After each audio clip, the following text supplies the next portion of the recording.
दिसंबर माह की 30 तारीख की बेहद ठंडी रात। 1:30 बज रहे थे। समय काटना बहुत ही कठिन लग रहा था। एक एक पल एक एक सदी की तरह कट रहा था। मैं सोच रही थी कि आज मैं जिंदगी के उस चौराहे पर खड़ी हूँ जहाँ से मुझे अपने लिए नई राह चुननी है। एक तरफ प्यार भरे जीवन का अनंत आकाश था, तो दूसरी तरफ माँ का ममता से भरा हृदय। मुझे ही यह तय करना था कि अपना सारा जीवन विभोर को सौंप दूं या माँ की इच्छाओं का सम्मान कर उनके बताए युवक से शादी कर लूं। यूं तो अक्सर बेटियां माँ बाप के कहने से अपना जीवन एक अनजान युवक को सौंप देती है, लेकिन कुछ ही साहसी युवतियां होती हैं जो स्वयं अपना जीवन साथी चुनती हैं। मैं विचारों के संसार में विचर रही थी। मेरी हथेलियां पसीने से भीगी हुई थी। दिल धड़क रहा था। घबराहट सी हो रही थी। यह फैसले की घड़ी थी। यदि आज विभोर के साथ न जा सकी तो फिर कभी भी नहीं जा सकूंगी। इस घड़ी का महीनों से मुझे और विभोर को इंतजार था। आज तो जाना ही होगा। एक तरफ माँ का मोह तो दूसरी ओर विभोर का प्यार भरे सुखद जीवन का आश्वासन। विभोर की जिद पर ही मैं घर छोड़कर जा रही हूँ। ऐसे फैसले में किसी और की राय भी तो नहीं ली जा सकती थी। मुझे मालूम है कि मेरी भोली माँ शायद ही यह सदमा सहन कर पाए, लेकिन मैं क्या करूँ? मैं अपने दिल के हाथों मजबूर थी। पूरा मकान अंधकार में डूबा हुआ था। केवल मेरे कमरे में टेबल लैंप जल रहा था, जिसकी रोशनी में विभोर के प्यार भरे पत्र को मैं कई बार पढ़ चुकी थी। लिखा था, मेरी जीवन संगिनी सोनिया, कल रात ठीक 3 बजे प्लेटफॉर्म नंबर 4 पर मैं तुम्हारा इंतजार करूंगा। घबराना मत, मैं तुम्हारे साथ हूँ और सदा रहूंगा। और भी बहुत कुछ लिखा था जो मुझे रोमांचित करने के लिए काफी था। कल दोपहर की ही तो बात है जब हम दोनों कॉफी हाउस में बैठे उस संसार को सजाने की बात कर रहे थे जो हमारे लिए एक सुंदर स्वप्न की अनुभूति जैसा था। सारी योजना बन चुकी थी, केवल अब उसे मूर्त रूप देना ही शेष था। विभोर की ही सलाह पर मैंने मेरे दहेज के लिए संभाल कर रखे गए रुपयों और जेवरों को सूटकेस में रख लिया था। विभोर के कहे हुए शब्द कानों में गूंज रहे थे, ताकतवर होने के लिए अपनी शक्ति पर भरोसा रखना जरूरी है। उन व्यक्तियों से कमजोर और कोई नहीं होता जिन्हें अपने सामर्थ्य पर भरोसा नहीं होता। मैंने पूछा था, विभोर कहाँ जाएंगे? बड़े आत्मविश्वास से उसने कहा था, तुम मुझ पर विश्वास करो, और मेरा मन उसकी बातों पर विश्वास कर रहा था। मैंने आज शाम को अपने निर्णय से माँ को अवगत कराते हुए बताया था, माँ तुम विभोर को तो जानती ही हो, वह कई बार आया है हमारे घर। मैं उसी के साथ घर बसाना चाहती हूँ, इसलिए मैं आज यह घर छोड़कर जा रही हूँ। बेटी, तुम्हारे मामा एक लड़के को देख आए हैं। वह हर दृष्टि से तुम्हारे योग्य है और वह इसी रविवार को आ भी रहा है तुमसे मिलने के लिए। हम सभी तुम्हारे विवाह के लिए चिंतित और प्रयत्नशील हैं। थोड़ा सा हमें वक्त दो, सुखद समय की प्रतीक्षा करो। थोड़े से धैर्य की जरूरत है। बस फिर सब अच्छा ही होगा। माँ एक ही सांस में सब कुछ कह गई। पर मैं विभोर के सम्मोहन में इस कदर जकड़ी हुई थी कि माँ की हर बात मेरी समझ से परे थी और मैं अपनी जिद पर अड़ी रही। इस विषय पर हमारी काफी तीखी बहस हुई। आखिरकार माँ समझ गई कि मुझ पर एक नासमझ जिद सवार है और यह जिद किसी अन्य बात को अपने आगे टिकने नहीं देगी। माँ ने फिर कहा, जिसके भरोसे तुम यह घर और मुझे छोड़कर जा रही हो, कम से कम उसे और उसके प्यार को एक बार जांच परख जरूर लेना। यह मेरी अंतिम सलाह है बेटी। माँ के स्वर नम पड़ गए थे। मैंने लापरवाही से कहा, मैं अब बड़ी हो चुकी हूँ। विभोर को अच्छी तरह से जानती हूँ और मुझे उस पर पूरा भरोसा भी है। धोखा वही खाते हैं जो विश्वास करते हैं, यह कहते हुए माँ रोते हुए अपने कमरे की ओर चली गई। अब फैसले की घड़ी नजदीक आ चुकी थी। मैंने घड़ी को देखा तो 2:15 हो चुके थे। मैंने सोचा अब चलना चाहिए। धीरे से लैंप बुझाया। बिना आवाज किए बाहर आंगन में आई तो नीले आसमान में तारे ही तारे छिटके हुए दिखाई दिए। आसमान नाचते मोर के पंख जैसा लगा। ठंडी हवा का एक झोंका बदन से आकर टकराया।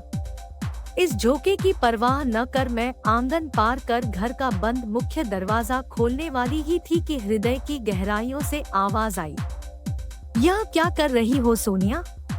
क्या यही हमारे परिवार की परंपरा है? क्या होगा इस प्रतिष्ठित परिवार की इज्जत का? कुछ पाने के लिए कुछ खोना ही पड़ता है। यह दूसरी आवाज थी।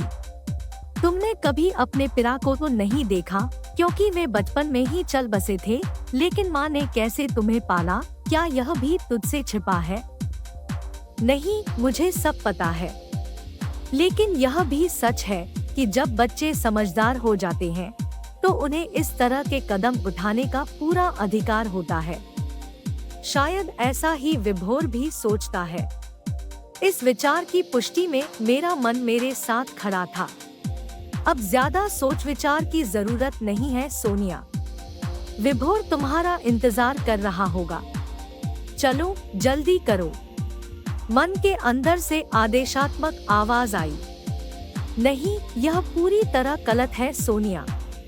जो चीज गलत है उसे चाहे जिस तर्क के लिबास में लपेटा जाए वह गलत ही रहेगी। दिमाग बोल रहा था। कल क्या होगा? तुमने सोचा है कभी? क्या होगा? जगहंसाई होगी। लोग तुम्हारे नाम पर, तुम्हारे खानदान पर इल्जाम लगाएंगे, अनर्गल बातें करेंगे। कहेंगे लड़की भाग गई। तुम्हारे लिए इस घर के दरवाजे सदा के लिए बंद हो जाएंगे। सोनिया, दिल से नहीं दिमाग से काम लो। अभी भी कहे मत जाओ। अभी घर की बात घर में है। मुझे अपना सिर भारी सा लगने लगा। मन और दिमाग के इस सवाल जवाब की फहरिस्त से मैं परेशान होने लगी। मुझे लगा कि यदि और ज्यादा देर तक सोचती रही तो शायद फिर मैं कभी भी विभोर के साथ न जा सकूंगी। मैंने अपने सिर को जोर से झटका देकर विचारों से मुक्त होने का असफल प्रयास किया और दरवाजा खोलकर घर से बाहर गली में आ गई। गली पूरी तरह सुनसान थी। मुख्य सड़क पर आई तो एक ऑटो वाले ने मेरे हाथ में सूटकेस देखकर ऑटो रोक दिया। मैं ऑटो में बैठी और उसे रेलवे स्टेशन चलने को कहा। ऑटो ने रफ्तार पकड़ी। धीरे धीरे शहर छूट रहा था। शहर क्या छूट रहा था? माँ छूट रही थी। मेरा अतीत छूट रहा था। वे गलियां छूट रही थी जहां मैंने अपना बचपन गुजारा था। मैंने आंखों से बहते हुए आंसुओं को रोकने का असफल प्रयास किया। मैं सोच के समंदर में डूबती उतराती रही। तभी रेलवे स्टेशन दिखाई देने लगा। ऑटो रुका, मैं उतरी। तभी अंधेरे से विभोर प्रकट हुआ। उसको देख मुझे ऐसा लगा कि वह काफी देर से मेरा इंतजार कर रहा था। उसने ही ऑटो के पैसे दिए। मेरा सूटकेस हाथों में लेकर वह तेज चाल से प्लेटफॉर्म की ओर बढ़ा। मैं भी उसके पीछे पीछे तेज कदमों से चलने लगी। प्लेटफॉर्म नंबर 4 पर पहुंचकर उसने एक बेंच के पास सूटकेस रखकर कहा, बैठो। मैं ठीक से बैठ भी नहीं पाई थी कि उसने फिर कहा, सब ठीक है। मैंने सहमति में सिर हिलाया। वह कुछ देर तक चुप रहा। शायद उसका चुप रहना उसे ही असहनीय सा महसूस हो रहा था। वह फिर बोला, गाड़ी 1 घंटा लेट है। मैं कुछ नहीं बोली तो उसने कहा, अभी आता हूँ। वह दौड़कर 2 कॉफी ले आया। हम दोनों ने खामोशी से कॉफी पी। उसने धीरे से स्नेह भरे लहजे में पूछा, रुपए जेवर तो साथ ले आई हो ना? अचानक माँ की अंतिम सलाह दिमाग में कौंधी। सहसा मेरे मुंह से निकल पड़ा, नहीं विभोर, सब कुछ गड़बड़ हो गया था। मैं कुछ भी साथ नहीं ला सकी। क्यों? लॉकर की चाबी माँ ने जाने कहाँ रखी थी। दिन भर ढूंढती रही, मिली ही नहीं। उसका सांवला गोल चेहरा गुस्से से सुलग उठा। अचानक वह बिफर उठा। उसका इस तरह बिफरना मेरे लिए अप्रत्याशित था। वह पहले तो धीरे धीरे बोल रहा था, फिर उसका दिमाग असंतुलित हो उठा और वह अचानक गुस्से से चीखने सा लगा। क्यों आई हो खाली हाथ? क्या होगा परदेश में बिना पैसे के? कितने दिन से मैं तुम्हें समझा रहा था और जाने क्या या वह कहता चला गया। उसे इतना असहज होते हुए मैंने पहली बार ही देखा। मैंने कहा, पहले मेरी भी तो बात सुनो। मैंने प्यार से उसका हाथ पकड़ना चाहा, तो उसने क्रोध में मेरा हाथ झटक दिया। वह कुछ भी सुनने के लिए तैयार न था। मैंने उसके क्रोध के सागर में एक भंवर उठते देखा, जिसमें मुझे डूबने का खतरा नजर आया। मैंने सोचा, सच बता ही दूं कि मैं तुम्हारे अनुमान से अधिक धन लेकर आई हूँ, लेकिन तभी मन ने कहा, ठहरो, पहले इसे परख तो लो, और मन का कहा मानकर मैं चुप ही रही। विभोर न जाने क्या क्या कहता रहा और मैं सुनती रही। मैं जिस विभोर को जानती थी, यह तो वह बिल्कुल न था। मेरे लिए वह पत्थर का नहीं, जीता जागता देवता का रूप था। लेकिन आज मुझे वह पत्थर से भी ज्यादा कठोर लग रहा था। मुझे आज पहली बार अपनी पसंद पर दुख हुआ। सोचा, क्या मेरा चुनाव सही था? मुझे अपने चारों ओर अंधा गहरा जंगल सा महसूस हुआ, जिसकी सभी राहें मानो गुम हो, और मैं जिन संभावनाओं से जुड़ी हुई थी, उसमें मुझे अपना अस्तित्व हवा में झूलते हुए जालों की मानिंद महसूस हुआ। मुझे मेरी ही निराशा लहूलुहान कर रही थी। प्यार का सागर कुछ पलों में ही सूख गया था। विभोर बहुत देर तक कुछ सोचता रहा, फिर जल्दी से बोला, सुनो सोनिया, मैं बिना पैसे के इस शहर से एक कदम भी बाहर नहीं रख सकता हूँ। यदि तुम मेरा प्यार और जीवन भर साथ चाहती हो, तो कल इसी समय इसी ट्रेन से चलेंगे। पर इस बार पूरी तैयारी से आना। मैं टिकट कैंसिल करवाकर कल का रिजर्वेशन करवा लेता हूँ। विभोर की पोल खुल चुकी थी।